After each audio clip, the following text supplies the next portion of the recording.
let's solve a few more systems of equations using elimination. But in these, it won't be a kind of a one-step elimination. We're going to have to massage the equations a little bit in order to prepare them for elimination. So let's say that we have an equation 5x minus 10y is equal to 15.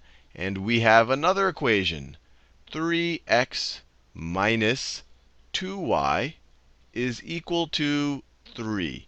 And I said we want to do this using elimination. Once again, we could use substitution. We could graph both of these lines and figure out where they intersect. But we're going to use elimination. But the first thing you might say, hey, Sal, with an elimination, you are subtracting the left-hand side of one equation from another, or adding the two, and then adding the two right-hand sides. And I could do that because it's essentially adding the same thing to both sides of the equation. But here, it's not obvious that that would be of any help. If we added these two left-hand sides, you would get 8x minus 12y. That wouldn't eliminate any variables. And on the right-hand side, you would just be left with a number. And if you subtracted, that wouldn't eliminate any variables. So how is elimination going to help here? And the answer is we can multiply both of these equations in such a way that maybe we can get one of these terms to cancel out with one of the others. So let's say we want, and you could really pick which term you want to cancel out. Let's say we want to cancel out the y terms. So I'll just rewrite this 5x minus 10y here. 5x minus 10y is equal to 15. Now, is there anything that I can multiply this green equation by so that this negative 2y term becomes a term that will cancel out with the negative 10y? So I essentially want to make this negative 2y into a positive 10y, right? Because if this was a positive 10y, it'll cancel out when I add the left-hand sides of this equation.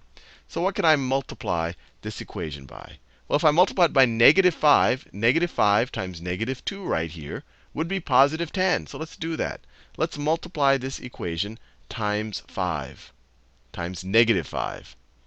So you multiply the left-hand side by negative 5, and multiply the right-hand side by negative 5. And what do you get? Remember, we're not fundamentally changing the equation. We're not changing the information in the equation. We're doing the same thing to both sides of it. So the left-hand side of the equation becomes negative 5 times 3x is negative 15x. And then negative 5 times negative 2y is plus 10y is equal to 3 times negative 5 is negative 15. And now we're ready to do our elimination. If we add this to the left-hand side of the yellow equation, and we add the negative 15 to the right-hand side of the yellow equation, we are adding the same thing to both sides of the equation, because this is equal to that. So let's do that. Let's do that. So 5x minus 15y, we have this little negative sign there. We don't want to lose that. That's negative 10x. The y's cancel out. Negative 10y plus 10y, that's 0y. That was the whole point behind multiplying this by negative 5. Is going to be equal to 15 minus 15 is 0. So negative 10x is equal to 0. Divide both sides by negative 10. And you get x is equal to 0. And now we can substitute back into either of these equations to figure out what y must be equal to. Let's substitute into the top equation. So we get 5 times 0 minus 10y is equal to 15. Or negative 10y is equal to 15. Let me write that. Negative 10y is equal to 15. Divide both sides by negative 10. Both sides by negative 10. And we are left with y is equal to 15 over 10 is negative 3 over 2.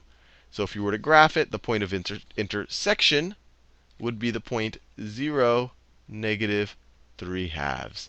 And you can verify that it also satisfies this equation. The original equation over here was 3x minus 2y is equal to 3.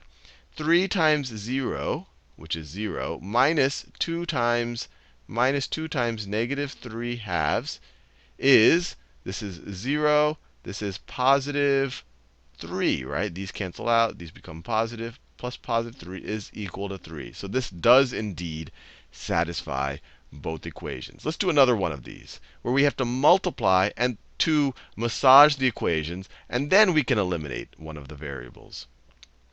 Let's do another one. Let's say we have 5x plus 7y is equal to 15. And we have 7, let me do another color, 7x minus 3y is equal to 5. Now, once again, if you just added or subtracted both the left-hand sides, you're not going to eliminate any variables. These aren't in any way kind of have the same coefficient or the negative of their coefficient. So let's pick a variable to eliminate. Let's say we want to eliminate, I don't know, let's say we want to eliminate the x's this time. And you could literally pick on one of the variables or another. It doesn't matter. You could say, oh, let's eliminate the y's first. But I'm going to choose to eliminate the x's first.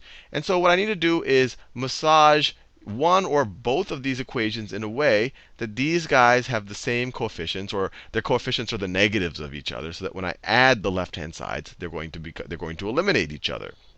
Now, there's nothing obvious. I could multiply this by a fraction to make it equal to -5. Or I could multiply this by a fraction to make it equal to -7. But even a more fun thing to do is I can try to get both of them to be their least common multiple. I could get both of these to 35. And the way I can do it is by multiplying by each other. So I can multiply this top equation by 7. Let me multiply this top equation by 7. And I'm picking 7 so that this becomes a 35. And I could multiply this bottom equation by -5. By -5. And the reason why I'm doing that is so that this becomes a -35. Remember, my point is I want to eliminate the x's. So if I make this a 35, and if I make this a -35, then I'm going to be all set. I can add the left-hand and the right-hand sides of the equations. So this top equation, when you multiply by 7, it becomes, let me scroll up a little bit. When you multiply by 7, it becomes 35x plus 49y, is equal to, let's see, this is 70 plus 35 is equal to 105, right? 15, it's 70 plus 35 is equal to 105. That's what the top equation becomes. This bottom equation becomes -5 times 7x is -35x. -5 times -3y is plus 15y, right? The negatives cancel out. And then 5, this isn't a -5, this is times -5. 5 times -5 is equal to -25. Now, we can start with this top equation and add the same thing to both sides, where that same thing is -25, which is also equal to this expression. So let's add the left-hand sides and the right-hand sides, because we're really adding the same thing to both sides of the equation. So the left-hand side, the x's cancel out. 35x minus 35x. That was the whole point. They cancel out. And on the y's, you get 49y plus 15y. That is 64y. 64y is equal to 105 minus 25 is equal to 80. Divide both sides by 64.